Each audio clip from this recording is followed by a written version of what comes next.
Google వచ్చిందని డప్పు కొట్టాలా? ఉద్యోగాలు ఎన్ని వచ్చాయని లెక్క పెట్టాలా? 88,000 కోట్ల పెట్టుబడులని సంబరపడాలా? 200 ఉద్యోగాలకు 22,000 కోట్ల ప్రోత్సాహకాలేంటని నిరుత్సాహపడాలా? అదాని పేరు దాచేశారెందుకని ప్రశ్నించాలా? డేటా సెంటర్కు డెవలప్మెంట్ సెంటర్కు తేడా తెలియకపోతే జరిగే నష్టమెంత అని చర్చించాలా?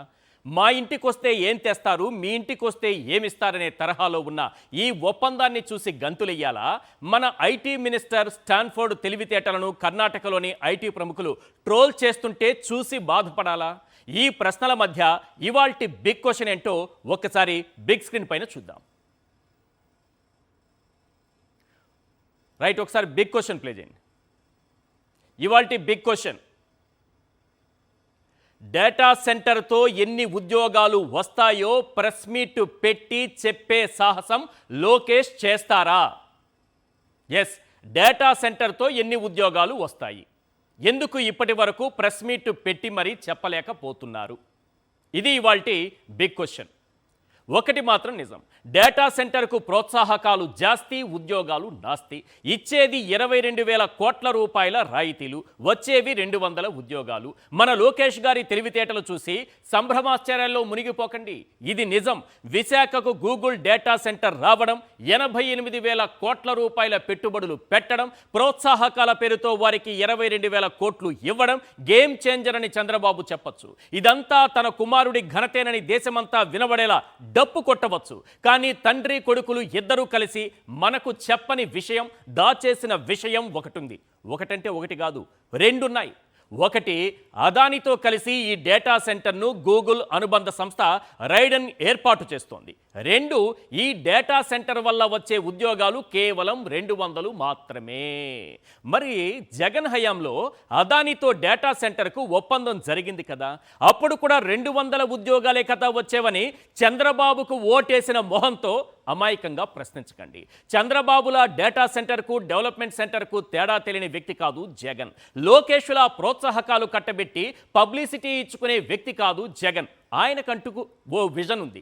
అందుకే డేటా సెంటర్తో పాటు ఉద్యోగ కల్పన జరగాలంటే ఒక ఐటీ పార్క్, స్కిల్ యూనివర్సిటీ ఏర్పాటు చేయాలని అదానితో ఒప్పందం చేసుకున్నారు. దీనివల్ల 25,000 ఉద్యోగాల కల్పన జరిగేలా ప్లాన్ చేశారు. కానీ ఇక్కడ తండ్రి కొడుకులకు కావాల్సింది పబ్లిసిటీ. అది ఎంత ఎక్కువగా జరిగితే వీళ్ళిద్దరికీ అంత లాభం. రాష్ట్రానికి ప్రయోజనం మాత్రం శూన్యం. కావాలంటే state investment promotion board SIPB ఆమోదించినటువంటి పెట్టుబడులు, ఉద్యోగాల వివరాలు ఒక్కసారి స్క్రీన్ పైన చూపెడతాను, చూడండి. ఇదేంటంటే ఈనాడు దినపత్రికలో వచ్చిందే చూపెడుతున్నాను సార్. మళ్ళీ చెబుతున్నా, ఇది state investment promotion board, SIPB అంటారు. అంటే మన ముఖ్యమంత్రి గారు స్టేట్ ఇన్వెస్ట్మెంట్ ప్రమోషన్ బోర్డ్ కూర్చొని ఆయా కంపెనీలకు ఓకే చేస్తూ, గ్రీన్ సిగ్నల్ ఇస్తూ ఆమోదం తెలిపినటువంటి కంపెనీలు, ఆ కంపెనీలకి మనం ఇచ్చే రాయితీలు, లేకపోతే భూములు, లేకపోతే GST మినహాయింపులు, ఇవన్నీ పక్కన పెడదాం. ఏ కంపెనీ వస్తోంది, ఎన్ని పెట్టుబడులు పెడుతోంది, ఎన్ని ఉద్యోగాలు వస్తున్నాయన్నది క్లియర్గా మన స్టేట్ ఇన్వెస్ట్మెంట్ ప్రమోషన్ బోర్డు ఆమోదించినటువంటి వివరాలు ఒక్కసారి స్క్రీన్ పైన చూద్దాం. ఎస్, క్లియర్గా ఇందులో కనిపిస్తోంది రైడన్ ఇన్ఫోటెక్ ఇండియా లిమిటెడ్. ఇదే గూగుల్ అనుబంధ సంస్థ. ఇప్పుడు మనకి విశాఖలో డేటా సెంటర్ని ఏర్పాటు చేస్తోంది. ఇదే ఎంత పెట్టుబడి పెడుతోంది? 87,520 కోట్లు. 87,520 కోట్లు పెడుతుంటే ఉపాధి, ఒక్కసారి దాన్ని ఫ్రీజ్ చేయండి, ఉపాధి 200. క్లియర్గా కనిపిస్తోందా మీకు?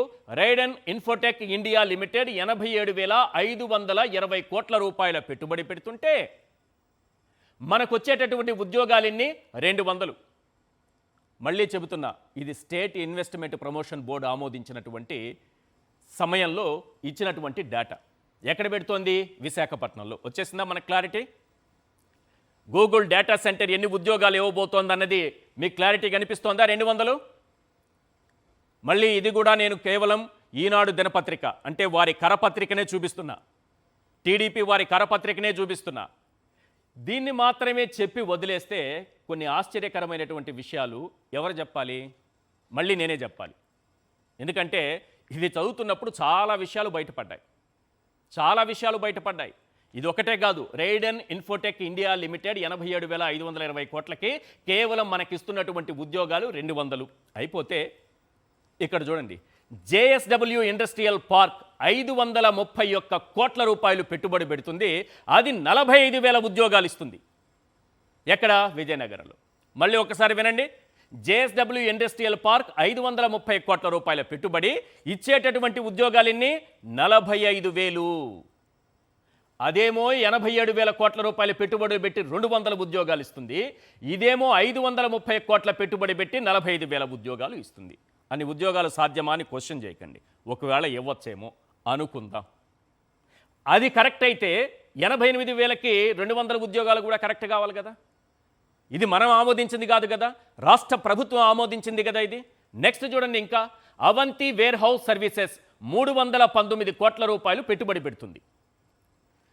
అక్కడేమో JSW 531, Avanti warehouse services 319 కోట్లు పెట్టుబడి పెడుతుంది.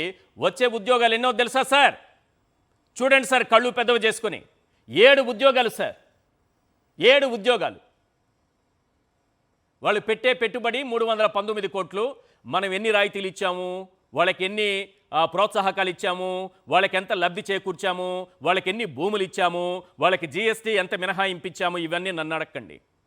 అవన్నీ ఇచ్చేస్తే వాళ్ళు ఇచ్చే మనకి ఉద్యోగాలు 7. రైట్. నెక్స్ట్ చాలా ఉన్నాయి, ఆసక్తికరమైంది. ఇది అయిపోతే అవంతి వేర్ హౌస్ చింతా గ్రీన్ ఎనర్జీస్ ప్రైవేట్ లిమిటెడ్ అండి సార్. ఇది 12,906 కోట్ల రూపాయలు పెట్టుబడి పెడుతుంది. 3,000 ఉద్యోగాలు వస్తాయి మనకి, 3,000 ఉద్యోగాలు వస్తాయి. అయితే ఇంకా ఆశ్చర్యకరమైంది, 7 ఉద్యోగాలు అయిపోయింది కదా, ఇప్పుడు ఇంకోటి చూడండి. యాంపిన్ ఎనర్జీ ట్రాన్స్మిషన్ ప్రైవేట్ లిమిటెడ్ 15 కోట్లు పెట్టుబడి 5 ఉద్యోగాలు ఇస్తుంది. ఏంటి సార్ 5 ఉద్యోగాలు? ఏముంటాయి 5 ఉద్యోగాలు?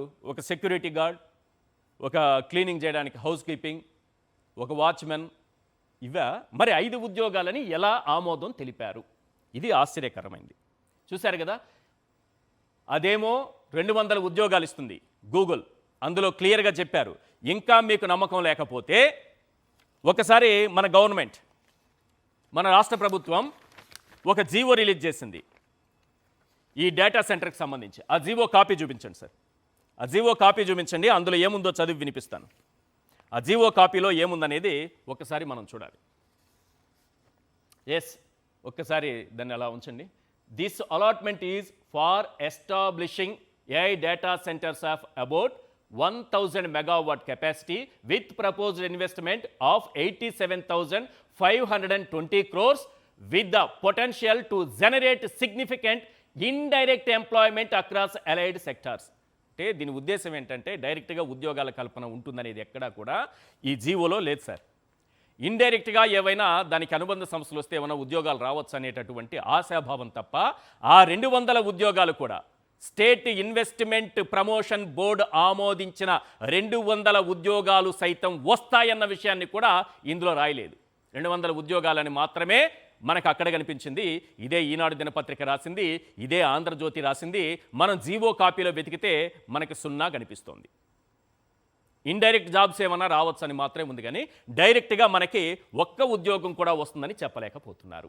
మరి ఇప్పుడు జగన్మోహన్ రెడ్డి గారి ప్రభుత్వం కూడా అదానీ డేటా సెంటర్తో ఒప్పందం చేసుకుంది కదా, మరి ఉద్యోగాలు అప్పుడెలా వచ్చాయి? నిన్నటి నుంచి ఒకటే క్వశ్చన్స్ వీటిపైన.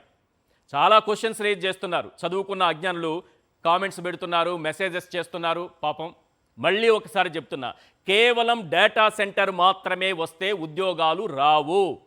అందుకే జగన్మోహన్ రెడ్డి గారు ఆ రోజు అదానీ డేటా సెంటర్తో ఒప్పందం చేసుకుంటున్న సమయంలో ఎలాంటి ఒప్పందం చేసుకున్నారు, ఏమేమి కావాలని కోరారు, జాబ్స్ కోసం వాళ్ళతో చేసుకున్నటువంటి ఒప్పందం ఏంటనేది క్లియర్గా ఒక్కసారి స్క్రీన్ పైన చూపించండి సార్. ఆ జీవోలో ఏం చెప్తున్నారంటే, కేవలం ఈ డేటా సెంటర్ మాత్రమే కాదు, Adani enterprises limited for establishing an integrated data center park and technology business park including a 200 megawatt data center park, IT business park, skill university and recreation center in Maduravada, Visakhapatnam with an overall committed investment 14,634 కోట్లు and committed direct employment 24,990 ఉద్యోగాలు. కనిపిస్తున్నాయా screen పైన మీకు క్లియర్గా? ఒకసారి చూడండి, skill university పెట్టాలి, recreation centre పెట్టాలి, ఐటీ పార్క్ పెట్టాలి. ఇవన్నీ పెడితేనే మాకు ఉద్యోగాలు వస్తాయి, మీరు కేవలం డేటా సెంటర్లు పెట్టేస్తే రావు అనే ఉద్దేశంతో ఆ రోజే విజన్ ఉన్నటువంటి నాయకుడు జగన్మోహన్ రెడ్డి గారు ఈ ఒప్పందం చేసుకున్నారు. ఇది ఆనాటి జీవో 12/5/2022 నాటి జీవోని మీకు చూపిస్తున్నా.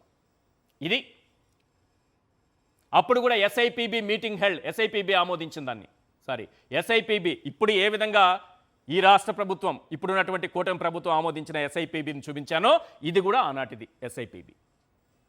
ఇందులో క్లియర్గా రాశారు ఇవి ఇవి ఇవి ఇవి వస్తున్నాయి, దీనివల్ల 25,000 ఉద్యోగాలు వస్తాయి అని. మరి ఇదే ప్రశ్న అడుగుతుంటే ఎక్కడా లోకేష్ గారు సమాధానం చెప్పట్లేదు, చిన్న సమాధానం కూడా ఆయన దగ్గర నుంచి రావట్లేదు.